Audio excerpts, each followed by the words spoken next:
Welcome. This is our third and final video for our principal review. We're going to be talking about elasticity.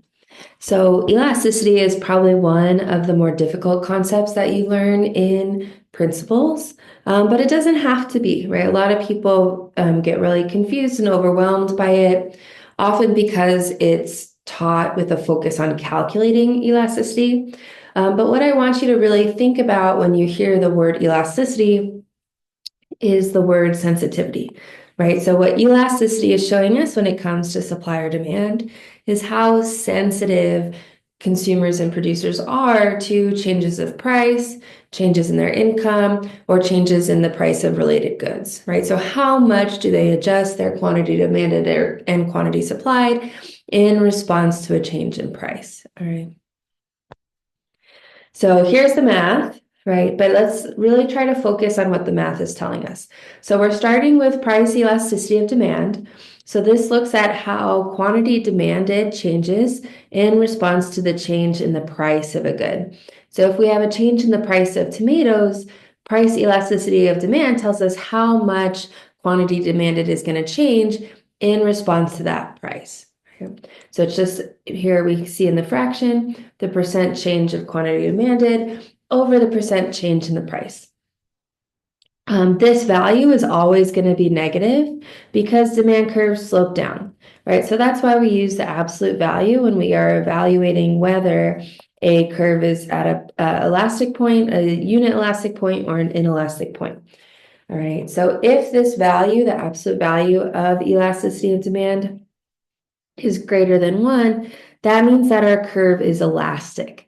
That means that consumers are very sensitive to changes in price, right? Because at that point in the curve, quantity demanded is changing more than the price is, right? That's why our fraction exceeds 1.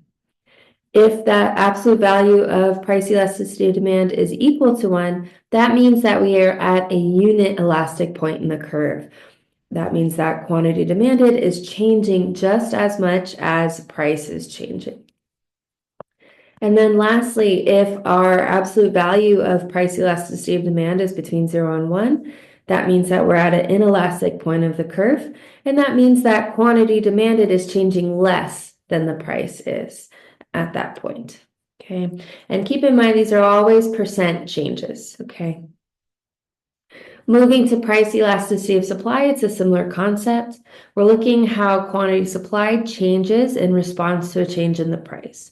All right, so we have our formal formula, right? Percent change in quantity supplied over percent change in the price gives us the price elasticity of demand, right? If the value of our price elasticity of demand exceeds 1, then we're at an elastic point in the supply curve, right? Again, here quantity supplied is changing more than the price is. If our elasticity of supply equals 1, right, we are at a unit elastic place on the curve, meaning that quantity supplied is changing just as much as price is changing. And then finally, when the price elasticity of supply is between 0 and 1, that means we're at an inelastic part in the curve. And that means that quantity supplied here is changing less than price is changing. All right, so just think about the fractions. Quantity is always on top, and we want to think how much is quantity changing compared to the price change. Is it greater, the same, or less?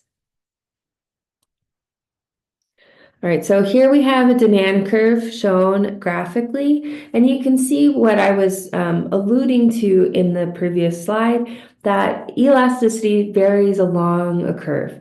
So at the choke price, elasticity is perfect, right? It's perfectly elastic. The price goes above 20. People are still going to consume 0, right? Because 20 is the demand choke price. At $20 and above, consumers want none of the good, right? If let's say we're sticking with tomatoes here. Okay.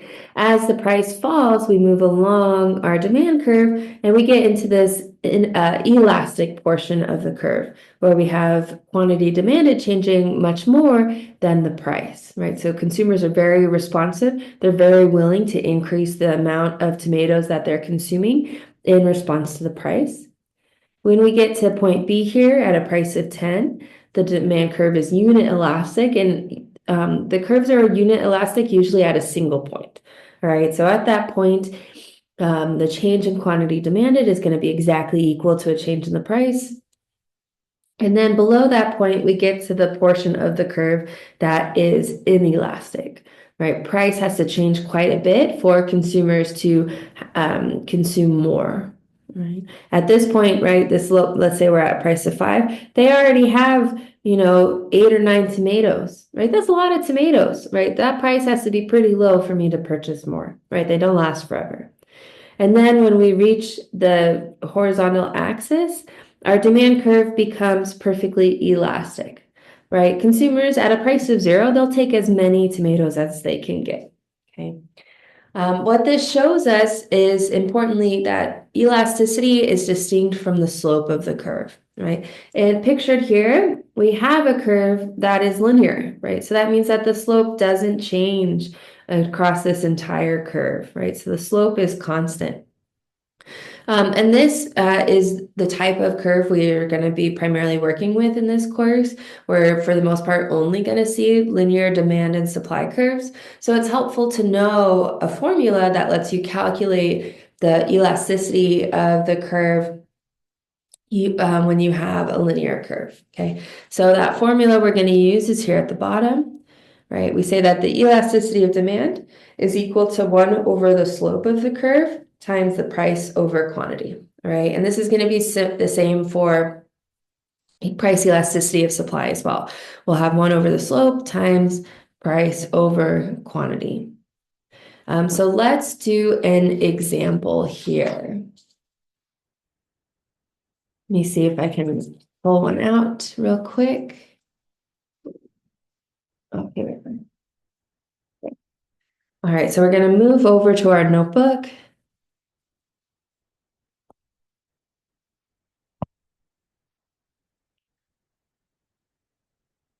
All right, so we're back in our same notepad, and we're looking at the price elasticity.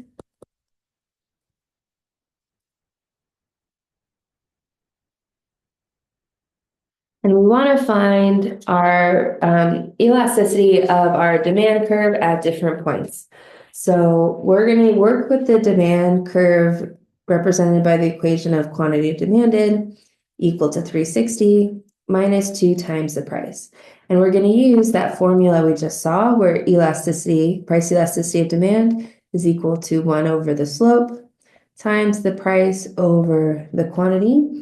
And we're going to start by saying, okay, what is our price elasticity of demand when the price is equal to $50? Okay. So what we need to do is find our slope as well as our quantity because we have the price. So we're going to start by finding the slope. All right, to find the slope, we're going to solve for our inverse demand equation. So we're going to solve for price. So we're going to add 2p to both sides. So we'll get quantity plus 2p is equal to 360. We're going to subtract quantity from both sides. That leaves us with 2 times the price equal to 360. Let me make that 2 a little better. Oops, sorry about that. Okay, we're going to divide both sides by 2. And that'll get us price equal to, let's see, that's 180. Whoops. Okay, sorry about that, guys. I was going a little too fast. I dropped our Q. So when we subtract Q from both sides, we get 2 times the price equal to 360 minus Q, right? We don't want to forget that. And now we're going to divide both sides by 2. So we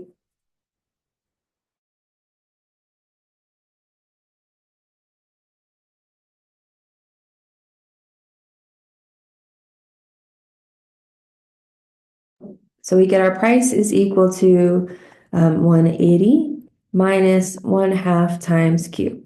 So this 1/2 value here, that is our slope. All right, so going back to our equation, whoops. So far we have the price elasticity of demand is equal to 1 over negative 1/2 times our price, which is 50 over Q. So we just need to find that Q. To do so, we're going to use our original version of our demand equation. So we'll have quantity demanded minus equal to 360 minus 2 times the price. And here we're going to substitute 50 for the price. So we'll get quantity demanded equal to 360 minus 100. And that gives us quantity equal to 260. So we can substitute 260, for our quantity here, and we're going to go ahead and solve. So 50 over 26, we can divide both these by, multiply by 10 over 10, and that leaves us with 5 over 26. All right, 1 over 1/2 is the same as 2, right, over 1, and that's going to be times 5 over 26, right? 2 goes into itself 1 time, we're left with negative 1. 2 goes into 26 13 times, so we're left with 5 over 13.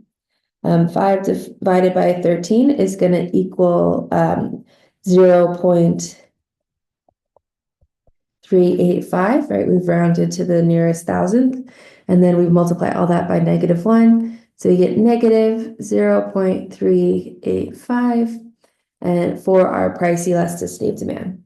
All right. Now, to evaluate this price elasticity of demand, we need to take the absolute value. So the absolute value of our price elasticity of demand is 0.385, and that is between 0 and 1. So that means that at a price of 50, our demand curve is inelastic. All right. Now let's look at when the price is $100, right? So we're doubling the price. Right? What is that elasticity, price elasticity of demand going to be? Right, so again, it's 1 over the slope times price over quantity. We're going to use that same demand curve, right? We want to see how that demand curve is in terms of its elasticity at a higher price. We know that the slope is negative 1/2. It's a linear curve, right? That slope doesn't change. We know now that the price, new price we're working with is 100. So we just need to find that quantity, right? So we're going to substitute 100 for the price. We'll have quantity equal to 360 minus 2 times the price of 100. That gets us quantity equal to 360 minus 200. And the price now is going to be, or excuse me, not the price, the quantity at the price of $100 is going to be 160. So we'll get 1 over negative 1/2 times 100 over 160. And we're going to go ahead and simplify, right? So we can cancel out these zeros in the 100 over 160 fraction. We're left with 10 over 16, right? Both of those is divisible by 2. So 10 divided by 2 is 5. 16 divided by 2 is 8, right? We know that when we have this fraction in the denominator, that 2 in our denominator is going to become the numerator. So we'll have negative 2 over 1 times 5 over 8. 2 goes into itself once and goes into 8 4 times. So we're left with negative 1 times 5 over 4. So that gets us negative 1 times 1.25. So our price elasticity of demand is negative 1.25. Okay. Now to evaluate it, we want to take the absolute value. So the absolute value of negative 1.25 is 1.25, and that is greater than 1. So that means that at a price of, let me redraw that at symbol. At a price of $100, our curve is elastic. Okay, so what we can see comparing these two scenarios is that as price moves from $50 to 100, our curve moves from being inelastic to elastic. All right, let's go back to our slides now.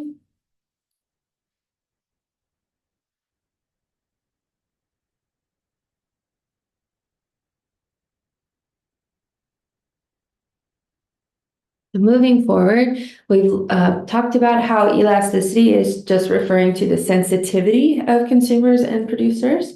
We looked at how we can solve for elasticity when given a linear supply or demand equation. And now we want to think about the factors that affect elasticity, right? When is a curve going to be elastic or inelastic, right? What determines that? All right, so we have the factors listed here on the slide. All right, so let's start with demand. So for demand, our elasticity is going to be affected by how available close substitutes are, right? The geographic scope of our market, the amount of income their income that consumers spend on a good, so the proportion that they spend on that good, as well as the time horizon that consumers are looking to buy at. For supply, what's going to affect that is going to be how easy essentially it is for suppliers to expand their capacity. All right, so there's going to be a few factors that we talk about with that. And then additionally is the time horizon, right? How long do they have to make this good? So I'm going to draw some graphs. So we're going to go back over to our notebook so I can do that more easily. Okay, so we're back in our notebook. So we have factors here.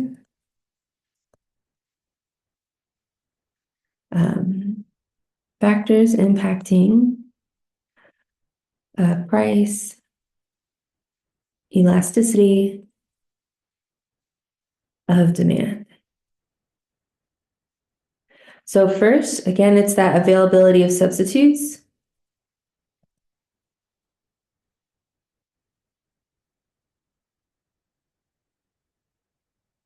So I want you to think about the good water, right? So if we have this circle, it's encompassing everything that is considered water.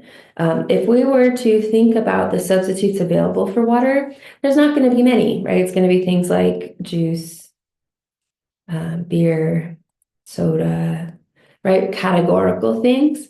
And so that means that if we draw a demand for water, it's going to be very inelastic, right? Consumers don't have much to switch to, so they're going to be less willing to adjust their consumption of it, right? It's going to take a very large price change for them to consume less.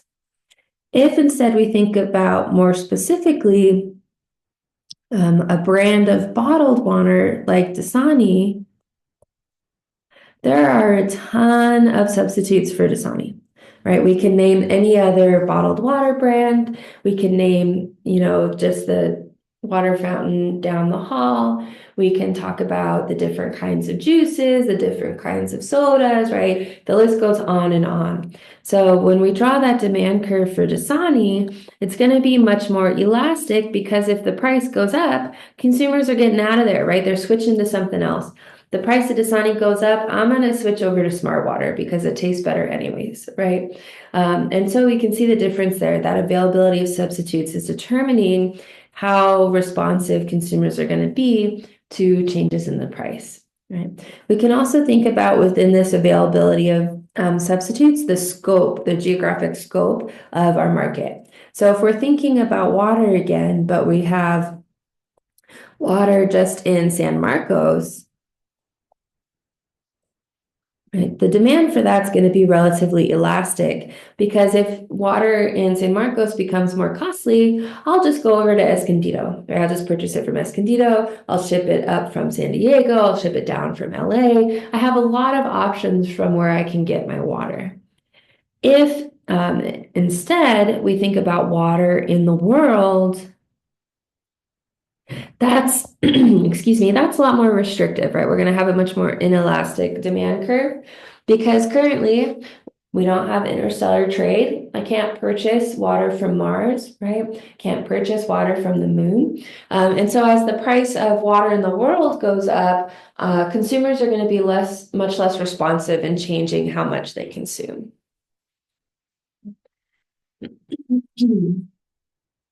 Next, we want to think about the portion of income spent on a good.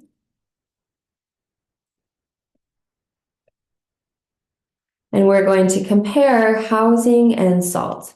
So housing, right, think about how much you spend on rent each month or your home payment if you have a home, right? But we just needed a number. It's quite a lot, right? Probably makes up a significant portion of your budget. I want you to compare that to how much you spend on salt each month, right? Probably significantly less, if anything. All right, so we have a much higher proportion of income spent on housing, a much lower spent on salt. What that means is that we're going to be highly responsive to changes in housing price, right? The price goes up, maybe we're very seriously considering moving because that increase in price takes a even larger proportion of our income. Whereas if the price of salt goes up, we're not really changing how much we buy, right? Probably you buy that at most once a year anyway. And so you're not really worried about it when the price goes up, a few cents, even if that constitutes quite a large increase in the price.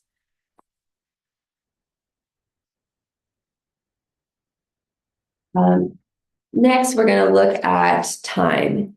All right, so when it comes to the time horizon, it matters whether you're making a decision about what to purchase in the short run or the long run, right? So if you need to purchase a car, if it has to be today, you're going to be much less price responsive, right? You're more willing to take a higher price because you can't shop around, right? You have to sort of take what's in front of you. In contrast, if you have time to shop around, test drive, maybe you can go to another state. If, some people like to do that to price shop, your demand's going to be much more elastic. You're much more responsive to that price. Okay. Turning to supply, right? So we're looking at factors impacting the price elasticity of supply.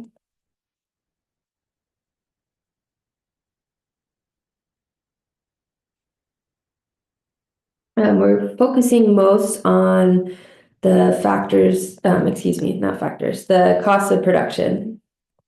So how much do the costs of production increase with an increase in quantity supplied, right? So we're going to think about first toothpicks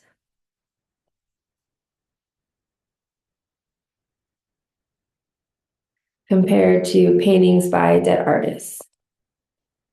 Right. Obviously, it's very hard to get to increase the quantity of paintings by a dead artist available, right? They're dead, they can't paint more. And so the supply curve is going to be highly inelastic, right? It's going to take quite a large increase in price to elicit more paintings available in the market, right? That price has to go up high enough to incentivize people to sell the paintings that are maybe in their private collection. In contrast, it's very easy to increase the number of toothpicks that are made. It doesn't really affect the cost of production much at all. And so we see that supply curve being very elastic. Geographic scope plays into this, right? So if we think about geographic scope, if we want to compare the production of cars globally compared to the production of cars or quantity supplied of cars or supply of cars locally, maybe in San Marcos, right? The supply of cars in San Marcos is going to be very elastic because if I want to sell more cars here, I can have them shipped down from LA or shipped up from San Diego. Instead, if we look globally, that supply is going to be very inelastic because, again, we don't have interstellar trade. We can't just, buy more cars from aliens, right? We are sort of stuck with what we have currently until we're able to physically produce more. Additionally, when we consider the cost of production, we're going to think about what share a specific good makes up in the market for its input. Here, let me rewrite that.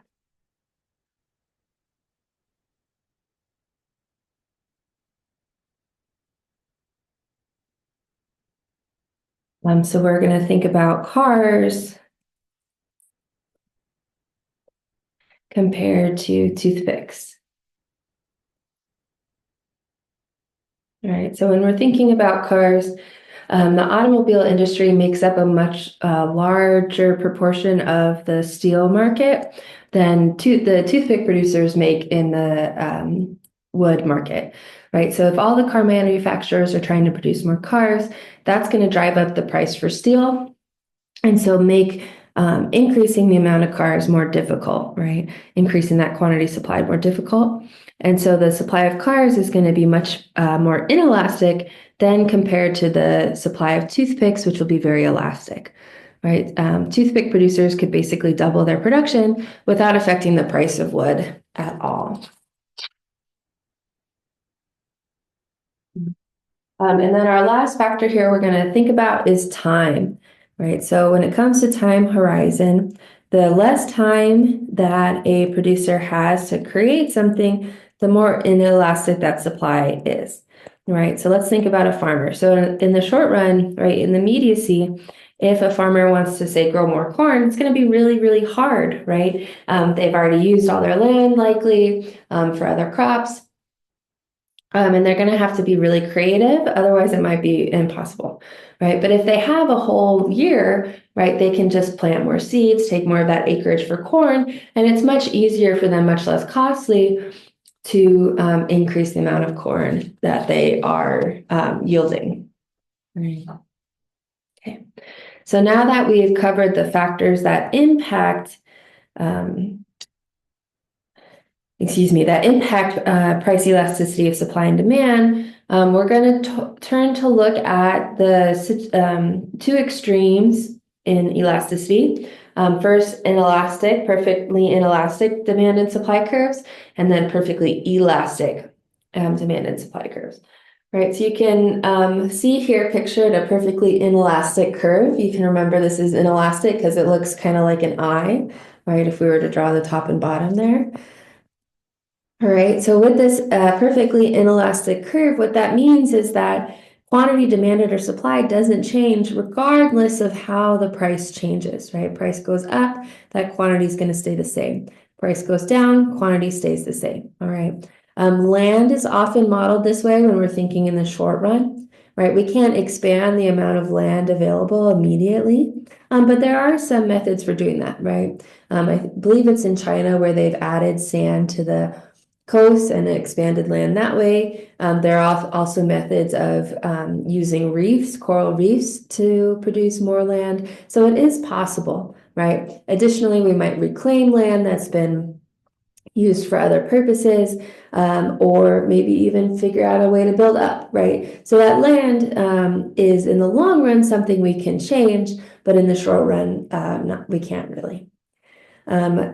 Usually people will model demand for things like insulin or other life-saving drugs as being nearly perfectly inelastic. So pay attention to that near, right? Basically, never do we have a demand curve that's perfectly up and down like is pictured in the graph. Usually it's more along the lines of, there's a slight downward slope. Right. The reason for this is that a perfectly inelastic demand curve suggests that there are no trade-offs available, right? Which, if we just observe human behavior, we know is never realistic, right? Let's say that I'm diabetic and I need insulin, right, to stay alive. If the price of insulin goes up, I'm going to not be happy, but I'm still going to make some trade-offs, right? Maybe instead of needing as large of a dose or having a dose as often, I'm going to be much more careful and strict about my diet and my exercise, right? So I'm going to utilize other goods in order to reduce marginally, right, just a little bit, my consumption of insulin. Okay, and you can see that with the slope of our demand curve that I've drawn here. Right, if the price goes up quite a bit from price naught to price one, quantity demanded changes just a little bit, right? So it does change, but not much. And that change is going to be managed by my switching to a more careful and strict diet and more careful and strict exercise routine. On the other extreme, we have perfectly elastic demand and supply curves. These are rare in the world, but we do see them sometimes. This type of curve says that at a given price, consumers or producers will purchase or provide as much of a good as they want, right? There's basically no limit. This type of supply curve, not supply curve, demand curve is often used to represent agricultural products, right? If we think about soybeans, there's nothing very different about them. And they don't, per bean cost very much. And so I'm likely going to buy as many soybeans as I want at the prevailing price. I'm likely not economizing on my purchase of those beans. On the supply side, something we can think about as being potentially modeled by using this should be elastic supply curve, is software, right? So if you think about things like Microsoft Office or other types of, maybe Google Chrome, right? Those different pieces of software can be downloaded as many times as needed at a prevailing price, right? Once they're available, the marginal cost of providing an additional copy on another computer is zero, right? Microsoft imposes restrictions through licensing, right? But in terms of the physical ability to provide the software, they could provide it at a marginal cost of zero for each one that is downloaded, right, after it's been produced. That's not profitable for them. That's why they don't do it, but it's technically feasible. Okay. Now we're going to move to income elasticity of demand. So now we're thinking about how consumers change how much they purchase in response to a change in their income. So how sensitive are consumers to a change in their income? And so if we look at the formula here, we see that it's, again, that change in quantity demanded now over the change in price. So how do they compare? Okay. When we evaluate the income elasticity of demand, if it is less than zero, that's going to tell us that the good is an inferior good, right? Meaning that as income goes up, people actually move away from it consuming that good. They consume much less of it and switch to something else. If it's greater than zero, that means that as income increases, we have a normal good, so consumers are increasing their consumption of that good. And then if it exceeds one, we have what's known as a luxury good. So that means that as income goes up, consumers are increasing their consumption at a rate that exceeds the amount that their income is increasing. Okay. Let's look at a quick example. So I have here from another textbook, not the one that's assigned for this class, a table that shows income elasticity based on expenditures by high income groups and low income groups across different categories of goods. This is from New Zealand from 1981 to 1982. So we can see how in our lowest income group, we have housing, clothing, and transportation all exceeding one, right? So that means for this lowest income group, those goods are luxury goods, right? And tobacco and alcohol extremely so. For our other goods, household operation and food, those are normal goods, right? So they'll increase with income, but they're not going to outpace the increase in income, okay? Moving from lower income to higher income, we see that the goods, how they're consumed changes, right? So now our only luxury good is housing, and the rest are considered normal goods, right? So here we get something showing us, in fact, the subjectivity of how goods are perceived, right? For the lowest income groups, clothing is a luxury, right? They're not buying new clothes all the time. They can't probably afford to. But for our higher income groups, yeah, it's a normal good. They're going to buy it as their income goes up, but they're not going to buy a lot more once their income goes up a little bit, right? Moving back to our slides. Now we're going to talk about cross-price elasticity of demand. Okay, there we go. And here we're looking at how the quantity demanded of one good changes in response to the price change of another good. All right, so how does the quantity demanded of X change when the price of Y changes? Okay, this value, the cross price elasticity of demand, tells us whether two goods are complements or substitutes. Right, so if our cross price elasticity of demand is less than 0, it means that X and Y are complements, right? If the price goes up, we're going of good Y, we expect that the complementary good, the quantity of the complementary good demanded will go down. Whereas if the two goods are substitutes, right, one can be swapped for the other, when the price of one goes up, we expect that the quantity demanded of the other will go up as well. All right, so let's look at another example here.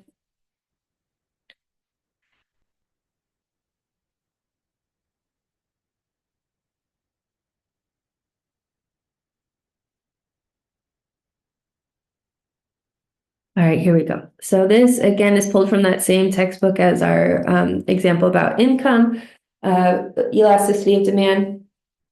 In this case, we're looking at pharmaceuticals. So we have brand name drug 1 and it's generic, right? Brand name drug 3 and it's generic. So if we focus on this initial column here for brand 1, what we're seeing is the price elasticity of demand, right? How does the quantity demanded for brand 1 change as its price changes? Here we see it's negative, right? Because all price elasticity of demand is negative, and it's between 0 and 1. So that means that demand for brand 1 is elastic at that point. If we compare it to generic 1, which is a substitute for brand 1, now we're looking at that cross price elasticity of demand, and we can see that it's greater than 0. So that means that we do in fact have substitutes here. Brand 3, that cross price elasticity of demand is greater than 0. So again, we have a substitute. And then same for generic 3, which is just an alternative version of brand 3. Okay. Moving to our second column, generic 1. Right. Here we have that it is, in terms of its cross price elasticity with brand 1, it exceeds 0 or exceeds 1. Excuse me, it exceeds 0 and even exceeds 1. So we have substitutes here. When we look at its price elasticity, so looking at how quantity demanded for it changes when its price changes, we have that it exceeds 1.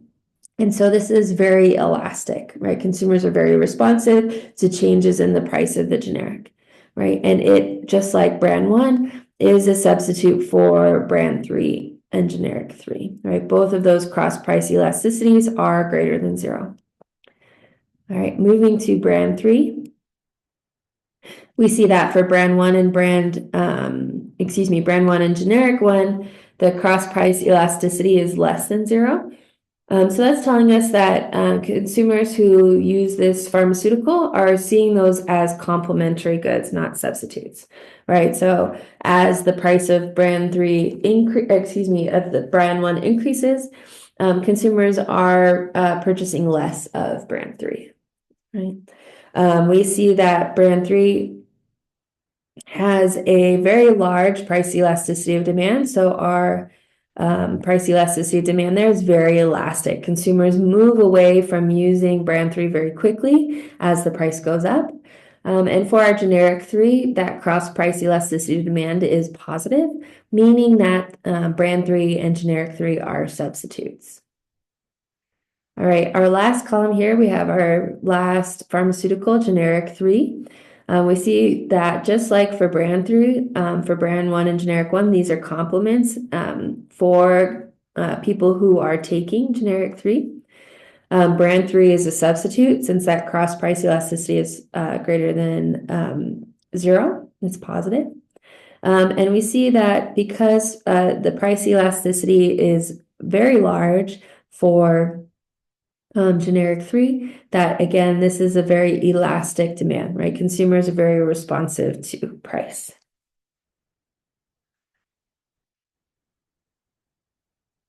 All right, moving back to our slides. We're just going to wrap up now. Okay, with a practice question. So let's say that a good has a price elasticity, excuse me, not price elasticity, income elasticity of negative 1.5, and consumers' income increases by 10%. Oops, sorry about that. So we know that income elasticity of demand is equal to the percent change in quantity demanded over the percent change in income. Okay, so we have the income elasticity and we have the percent change in income. So we can substitute for those values in our equation. So we'll have negative 1.5 equal to the percent change in quantity over 10%. Right, and we're just going to solve for this percent change in quantity.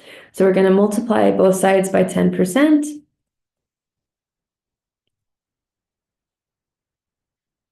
Okay. And that's going to get us negative 15% is equal to the percent change in quantity demanded. So we're going to say that our answer is D. And are we correct? We are. Great. So with that, that's going to end our review of principles material.